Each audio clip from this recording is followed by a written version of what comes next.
Hey guys, subscribe my channel, like and share my video, press the bell icon and don't miss another update.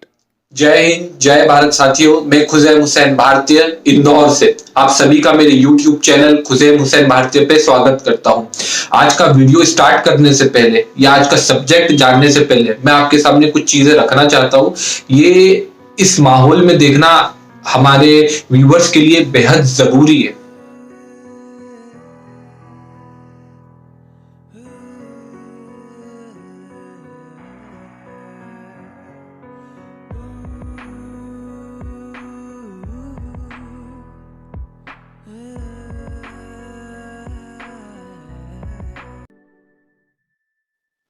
आपने ये जो photos देखे, ये photos हमें जताते हैं कि किस तरह से हमारी देश की नींव को खोखला किया जा रहा है।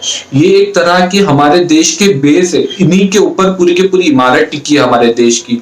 लेकिन इन लोगों के जो आपने फोटोज देखे, इन फोटोज से आप ये जान सकते हैं कि इनकी जान कोरोना बाद में लेगा। सबसे पहले इनकी जान कोई चीज लेगी तो भूख, सरकार की नजरअंदाजगी, सरकार की लापरवाही इनके प्रति। जब चुनाव आता है तो आप लोग गरीब के घर में तो जाते हो, वहां पे उन लोग आपको बेगर खाना खिलाए अपने घर से भूखा नहीं भेजते। लेकिन आज जब इन गरीब, इन मजदूर लोगों को आपकी जरूरत है तो आपको कोई चीज दिखाई नहीं दे रही। आपको अमीर घराने के लोग दिखाई दे रहे हैं, आपको वे लोग दिखाई दे रहे हैं जो आपको आपकी पार्टी में सपोर्ट करते हैं इनडायरेक्ट। और आप ये देखिए कि इतने 70 साल लग गए, ये किस तरह का विकास है कि हम एक साधन तक नहीं जुटा पाए गरीब को अपने घर तक पहुंचाने में। इसके पहले वाले वीडियो में भी मैंने बोला था कि ये सरकार की नाकामी है कि अपने गरीब मजदूर भाइयों को उनके क्षेत्र में रोजगार नहीं मिल पाना, ये सरकार की लापरवाही है। चलिए ये चीज तो छोड़ दीजिए कि आप सरकार में आने के बावजूद आप रोजगार जनरेट नहीं कर सके, उन्हें अपने क्षेत्र में ही रोजगार नहीं दिला सके। लेकिन कम से कम वो जो दूसरे राज्य में जा रहे हैं रोजी के लिए, रोटी के लिए, उन्हें इस महामारी में, इस क्रूशियल समय में आप उन्हें घर तक तो छोड़ सकते हैं। जिनके पास खाने का नहीं है, उन्होंने आपको भरोसा करके आपको वोट दिलाया था। कहीं ना कहीं आज उन्हें अपने आप पे इस तरह से शक होता होगा कि उनको रिप्रेजेंट करने वाला कोई लोग है नहीं। लगभग जो भी लोग चुने गए या जो भी लोग राजनीति में आए हैं वो बड़े घराने के लोग हैं। उनको पता नहीं कि गरीबी क्या होती है। ये आज हमें खुद से सवाल करना चाहिए, हमने किसे चुन लिया है। और कहीं ना कहीं आज उन गरीब और मजदूरों के मन में भी दुख होता होगा कि काश कोई उन्हें समझने वाला होता, काश आज कोई उनके बीच का ही व्यक्ति होता राजनीति के अंदर जो उन्हें समझ पाता, उनकी सिचुएशन को समझ पाता, जो उनकी गरीबी को समझ पाता। लेकिन अफसोस की बात है कि हम हमारे देश में ऐसे लोगों को चुनने में असमर्थ रहते जो एक्चुअल में हमारे बीच का हो, जो एक्चुअल में हमारी सिचुएशन से भरी भांति वाकिफ हो, जिसे बताने की जरूरत नहीं हो कि अभी इस समय में क्या करना है, जिसे पहले से ही पता हो कि ऐसी सिचुएशन को कैसे हैंडल किया जा सकता है, कैसे गरीबों को सुरक्षित किया जा सकता है। क्योंकि राजनीति आप गलत मत लीजिए, राजनीति इस देश की वो चीज है जिसकी गोद में प्रगति और विनाश दोनों खेलते हैं। अब हमें डिसाइड करना है कि हमें प्रगति चाहिए या विनाश चाहिए। चुनाव की रैली के टाइम पे जगह जगह आयोजन किए जाते हैं भंडारे के। रैली में जो आते हैं उन्हें खाने पीने का पूरा सामान दिया जाता है, खाने पीने की पूरी व्यवस्था की जाती है। तो आज जो मजदूर पैदल पलायन कर रहे हैं, जहां पे वो रोजी रोटी कमाते थे, वो जो अपने घर की तरफ जा रहे हैं, तो सरकार का ये दायित्व नहीं बनता है कि उनके लिए कुछ व्यवस्था की जाए। किस तरह की खाने की व्यवस्था की जा रही है ये हम सब देख रहे हैं।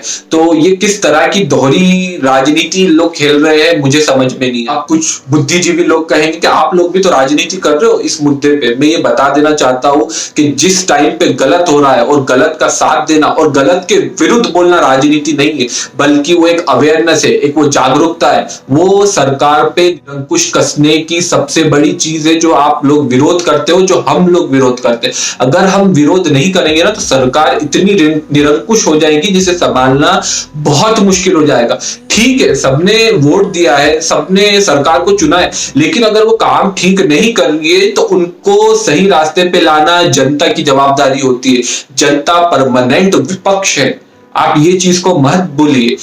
ठीक है, आप लोगों की पसंद की सरकार है, और जब पसंद की सरकार से ही आप सवाल नहीं कर पा रहे हो तो खुद से सवाल करो कि आपने किसे चुन लिया है, किसे आपने अपने सर पे बिठा लिया है। ये बहुत सोचने वाली बात है, ये बहुत समझने वाली बात है। हर मुद्दे पे राजनीति नहीं की जाती, मुझे पता है, लेकिन मैं आपको बता रहा हूं कि ये राजनीति का मुद्दा नहीं है। ये उन गरीब लोगों से, तबका जो गरीब तबके के लोग हैं उनसे जुड़ा हुआ मुद्दा है कि उन्हें अपना हक कब मिलेगा।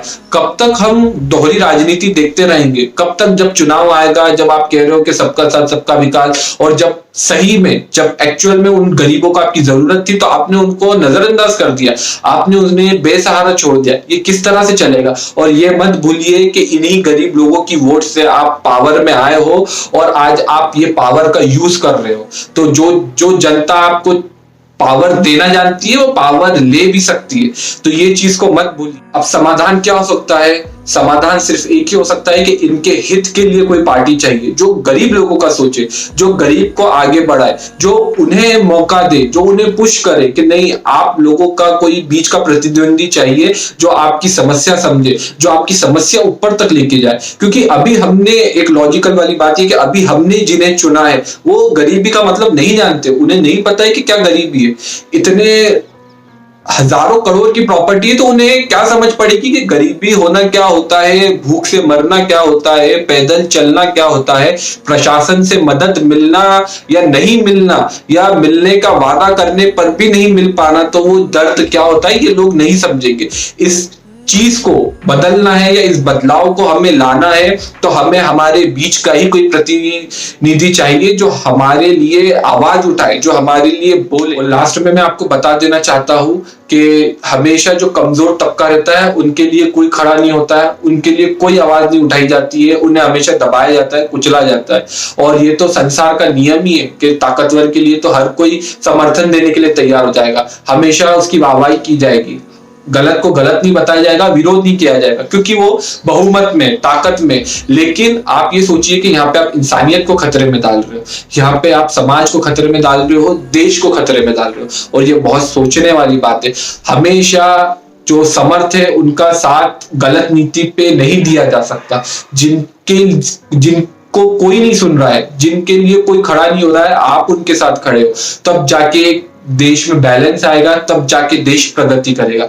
तो लास्ट में मेरा मैसेज यही है कि आप गरीबी समझे, गरीब लोगों की परेशानी को समझे, गरीब लोगों की परेशानी के खिलाफ आवाज उठाए, उनको बोले। जो बहरे लोग हैं उनको सुनाई देना चाहिए कि हम लोग चुप नहीं बैठने वाले, हम हर वक्त गलत नीति पे आवाज उठाएंगे।